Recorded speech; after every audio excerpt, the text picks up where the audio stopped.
Down and Out in Paris and London by George Orwell. Chapter 8. We had now 28 francs in hand and could start looking for work once more. Boris was still sleeping on some mysterious terms at the house of the cobbler, and he had managed to borrow another 20 francs from a Russian friend. He had friends, mostly ex-officers like himself, here and there and all over Paris. Some were waiters or dishwashers. Some drove taxis. A few lived on women. Some had managed to bring money away from Russia and owned garages or dancing halls. In general, the Russian refugees in Paris are hard-working people and have put up with their bad luck far better than one can imagine Englishmen of the same class doing. There are exceptions, of course. Boris told me of an exiled Russian duke whom he had once met, who frequented expensive restaurants. The duke would find out if there was a Russian officer among the waiters, and after he had dined, call him in a friendly way to his table. "Ah," the duke would say, "so you're an old soldier like myself. These are bad days, eh? Well. The Russian soldier fears nothing. And what was your regiment?" The so-and-so, sir," the waiter would answer. "A very gallant regiment. I inspected them in 1912. By the way, I have unfortunately left my note case at home. A Russian officer will, I know, oblige me with 300 francs. If the waiter had 300 francs, he would hand it over, and of course never see it again. The Duke made quite a lot in this way. Probably the waiters did not mind being swindled. A duke is a duke, even in exile. It was through one of these Russian refugees that Boris heard of something which seemed to promise money. 2 days after we had pawned the overcoats, Boris said to me rather mysteriously, "Tell me, mon ami, have you any political opinions?" "No," I said. "Neither have I. Of course, one is always a patriot. But still, did not Moses say something about spoiling the Egyptians? As an Englishman, you will have read the Bible. What I mean is, would you object to earning money from communists?" "No, of course not." "Well, it appears that there is a Russian secret society in Paris who might do something for us. They are communists. In fact, they are agents for the Bolsheviks. They act as a friendly society, get in touch with exiled Russians, and try to get them back to turn Bolshevik. My friend has joined their society, and he thinks they would help us if we went to them." "But what can they do for us? In any case, they won't help me, as I'm not a Russian." "That is just the point. It seems that they are correspondents for a Moscow paper, and they want some articles on English politics. If we got to them at once, they may commission you to write the articles." "Me? But I don't know anything about politics." "Mad. Neither do they. Who does know anything about politics? It's easy. All you have to do is copy it out of the English papers. Isn't there a Paris Daily Mail? Copy it from that." "But the Daily Mail is a conservative paper. They loathe the communists."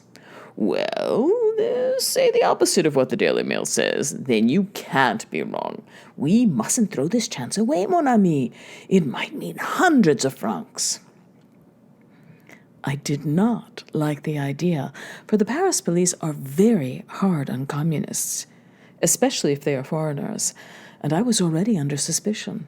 Some months before, a detective had seen me come out of the office of a communist weekly paper, and I had had a great deal of trouble with the police. If they caught me going to this secret society, it might mean deportation. However, the chance seemed too good to be missed. That afternoon, Boris's friend, another waiter, came to take us to the rendezvous. I cannot remember the name of the street. It was a shabby street running south from the Seine Bank, somewhere near the Chamber of Deputies. Boris's friend insisted on great caution. We loitered casually down the street, marked the doorway we were to enter — it was a laundry — and then strolled back again, keeping an eye on all the windows and cafes. If the place were known as a haunt of communists, it was probably watched, and we intended to go home if we saw anyone at all like a detective. I was frightened, but Boris enjoyed these conspiratorial proceedings and quite forgot that he was about to trade with the slayers of his parents. When we were certain that the coast was clear, we dived quickly into the doorway. In the laundry was a Frenchwoman, ironing clothes, who told us that the Russian gentleman lived up a staircase across the courtyard. We went up several flights of dark stairs and emerged on to a landing. A strong, surly-looking young man, with hair growing low on his head, was standing at the top of the stairs. As I came up, he looked at me suspiciously, barred the way with his arm, and said something in Russian. "Monte terre," he said sharply when I did not answer. I stopped, startled. I had not expected passwords. "Monte terre," repeated the Russian. Boris's friend, who was walking behind, now came forward and said something in Russian, either the password or an explanation. At this, the surly young man seemed satisfied and led us into a small, shabby room with frosted windows. It was like a very poverty-stricken office with propaganda posters in Russian lettering and a huge, crude picture of Lenin tacked on the walls. At the table sat an unshaven Russian in shirt sleeves, addressing newspaper wrappings from a pile in front of him. As I came in, he spoke to me in French with a bad accent. "This is very careless," he exclaimed fussily. "Why have you come here without a parcel of washing?" Washing? "Everyone who comes here brings washing. It's as though they were going to the laundry downstairs. Bring a good large bundle next time. We don't want the police on our tracks." This was even more conspiratorial than I had expected. Boris sat down in the only vacant chair, and there was a great deal of talking in Russian. Only the unshaven man talked. The surly one leaned against the wall with his eyes on me, as though he still suspected me. It was queer, standing in the little secret room with its revolutionary posters, listening to a conversation of which I did not understand a word. The Russians talked quickly and eagerly with smiles and shrugs of the shoulders. I wondered what it was all about. They would be calling each other Little Father, I thought, and Little Dove, Ivan Alexandrovich, like the characters in Russian novels, and the talk would be of revolutions. The unshaven man would be saying firmly, "We never argue. Controversy is a bourgeois pastime. Deeds are our arguments." Then I gathered that it was not this exactly. 20 francs was being demanded for an entrance fee, apparently, and Boris was promising to pay it. We had just 17 francs in the world.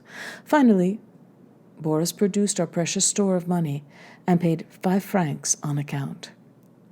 At this, the surly man looked less suspicious and sat down on the edge of the table.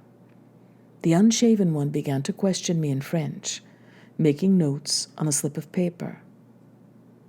Was I a communist? He asked. By sympathy, I answered. I had never joined any organization. Did I understand the political situation in England? Oh, of course, of course. I mentioned the names of various ministers and made some contemptuous remarks about the Labour Party. And what about Le Sport? Could I do articles on Le Sport? Football and socialism have some mysterious connection on the continent. Oh, of course, again. Both men nodded gravely. The unshaven one said, "Évidemment, you have a thorough knowledge of conditions in England. Could you undertake to write a series of articles for a Moscow weekly paper? We will give you the particulars." Certainly. "Then, comrade, You will hear from us by the first post tomorrow, or possibly the second post. Our rate of pay is 150 francs an article. Remember to bring a parcel of washing next time you come. Au revoir, comrade." We went downstairs, looked carefully out of the laundry to see if there was anyone in the street, and slipped out. Boris was wild with joy. In a sort of sacrificial ecstasy, he rushed into the nearest tobacconist and spent 50 centimes on a cigar. He came out thumping his stick on the pavement and beaming. At last, now, mon ami, our fortune really is made. You took them in finely. Did you hear him call you comrade? 150 francs. An article, nom de Dieu, what luck.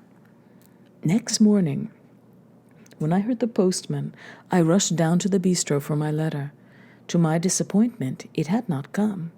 I stayed at home for the second post. Still, no letter. When 3 days had gone by and I had not heard from the secret society, we gave up hope, deciding that they must have found somebody else to do the articles. 10 days later, we made another visit to the office of the secret society, taking care to bring a parcel that looked like washing. And the secret society had vanished. The woman in the laundry knew nothing. She simply said that ces messieurs had left some days ago after trouble about the rent. What fools we looked, standing there with our parcel. But it was a consolation that we had only paid 5 francs instead of 20. And that was the last we ever heard of the secret society. Who, or what they really were, nobody knew. Personally, I do not think they had anything to do with the Communist Party. I think they were simply swindlers who preyed upon Russian refugees by extracting entrance fees to an imaginary society. It was quite safe, and no doubt they are still doing it in some other city. They were clever fellows and played their part admirably. Their office looked exactly as a secret communist office should look. And as for that touch about bringing a parcel of washing, it was genius. Chapter 9. For 3 more days we continued traipsing about looking for work, coming home for diminishing meals of soup and bread in my bedroom. There were now 2 gleams of hope. In the first place, Boris had heard of a possible job at Hotel X near the Place de la Concorde. And in the second, the patron of the new restaurant in the Rue de Commerce had at last come back. We went down in the afternoon and saw him. On the way, Boris talked of the vast fortunes we should make if we got this job, and on the importance of making a good impression on the patron. Appearance is everything, mon ami. Give me a new suit, and I will borrow 1,000 francs by dinner time. What a pity I did not buy a collar when we had money. I turned my collar inside out this morning, but what is the use? One side is as dirty as the other. Do you think I look hungry, mon ami? You look pale. Curse it. What can one do on bread and potatoes? It is fatal to look hungry. It makes people want to kick you. Wait. He stopped at a jeweler's window and smacked his cheeks sharply to bring the blood into them. Then, before the flush had faded, we hurried into the restaurant and introduced ourselves to the patron. The patron was a short, fattish, very dignified man with wavy gray hair, dressed in a smart double-breasted flannel suit and smelling of scent. Boris told me that he, too, was an ex-colonel of the Russian army.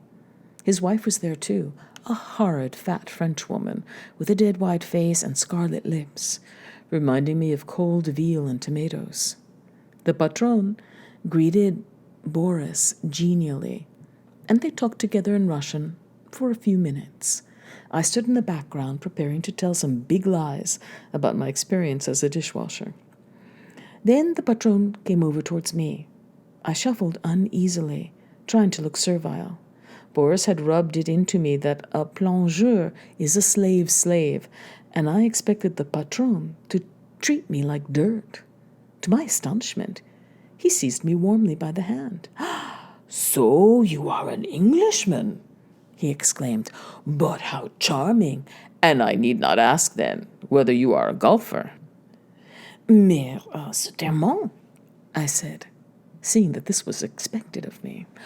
All my life I wanted to play golf. Will you, my dear monsieur, be so kind as to show me a few of the principal strokes? Apparently, this was the Russian way of doing business. The patron listened attentively while I explained the difference between a driver and an iron, and then suddenly informed me that it was all attendu. Boris was to be maître d'hôtel when the restaurant opened, and I plongeur, with a chance of rising to lavatory attendant if trade was good. When would the restaurant open? I asked. Exactly a fortnight from today, the patron answered grandly. He had a manner of waving his hand and flicking off his cigarette ash at the same time, which looked very grand. Exactly a fortnight from today, in time for lunch. Then, with obvious pride, he showed us over the restaurant. It was a smallish place, consisting of a bar, a dining room, and a kitchen no bigger than the average bathroom. The patron was decorating it in a trumpery, picturesque style. He called it Le Normand. It was a matter of sham beams stuck on the plaster and the like, and proposed to call it the Auberge des Gérants Cottard, to give a medieval effect. He had a leaflet printed full of lies about the historical associations of the quarter, and this leaflet actually claimed, among other things, that there had once been an inn on the site of the restaurant which was frequented by Charlemagne. The patron was very pleased with this touch. He was also having the bar decorated with indecent pictures by an artist from the Salon. Finally, he gave us each an expensive cigarette, and after some more talk, he went home. I felt strongly that we should never get any good from this restaurant. The patron had looked to me like a cheat, and what was worse, an incompetent cheat, and I had seen two unmistakable duns hanging about the back door. But Boris, seeing himself as a maître d'hôtel, once more would not be discouraged. We've brought it off. Only a fortnight to hold out. What is a fortnight? To think that in only 3 weeks I shall have my mistress. Will she be dark or fair, I wonder? I don't mind, so long as she is not too thin. 2 bad days followed. We had only 60 centimes left, and we spent it on half a pound of bread, with a piece of garlic to rub into it. The point of rubbing garlic on bread is that the taste lingers and gives one the illusion of having fed recently. We sat most of the day in the Jardin des Plantes. Boris had shots with stones at the tame pigeons, but always missed them. And after that, we wrote dinner menus on the backs of envelopes. We were too hungry even to try to think of anything except food. I remember the dinner Boris finally selected for himself. It was a dozen oysters, borscht soup, the red sweet beetroot soup with cream on top, crawfish, a young chicken en casserole, beef with stewed plums, new potatoes, a salad, suet pudding, and Roquefort cheese, with a liter of Burgundy and some old brandy. Boris had international tastes in food. Later on, when we were prosperous, I occasionally saw him eat meals almost as large without difficulty. When our money came to an end, I stopped looking for work and was another day without food. I did not believe that the Auberge des Gérants Cottard was really going to open. I could see no other prospect, but I was too lazy to do anything but lie in bed. Then the luck changed abruptly. At night, at about 10 o'clock, I heard an eager shout from the street. I got up and went to the window. Boris was there, waving his stick and beaming. Before speaking, he dragged a bent loaf from his pocket and threw it up to me. Mon ami, mon cher ami, we're saved. What do you think? Surely you haven't got a job.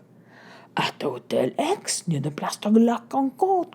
500 francs a month and food. I have been working there today. Name of Jesus Christ, how I have eaten. After 10 or 12 hours' work, with his game leg, his first thought had been to walk 3 kilometers to my hotel and tell me the good news. What was more, he told me to meet him in the Tuileries the next day during his afternoon interval in case he should be able to steal some food for me. At the appointed hour, I met Boris on a public bench. He undid his waistcoat and produced a large crushed newspaper packet. In it were some minced veal, a wedge of camembert cheese, bread, and an eclair, all jumbled together. Voila, said Boris. That's all I could smuggle out for you. The doorkeeper is a cunning swine. It is disagreeable to eat out of a newspaper on a public seat, especially in the Tuileries, which are generally full of pretty girls, but I was too hungry to care. While I ate, Boris explained to me that he was working in the cafeteria of the hotel, that is, in English, the still room. It appeared that the cafeteria was the very lowest post in the hotel, and a dreadful come-down for a waiter, but it would do until the Auberge de Jehan Gothard opened. Meantime, I was to meet Boris every day in the Tuileries, and he would smuggle out as much food as he dared. For 3 days we continued with this arrangement, and I lived entirely on the stolen food. Then all our troubles came to an end, for one of the plongeurs left the Hotel X, and on Boris's recommendation, I was given a job there myself.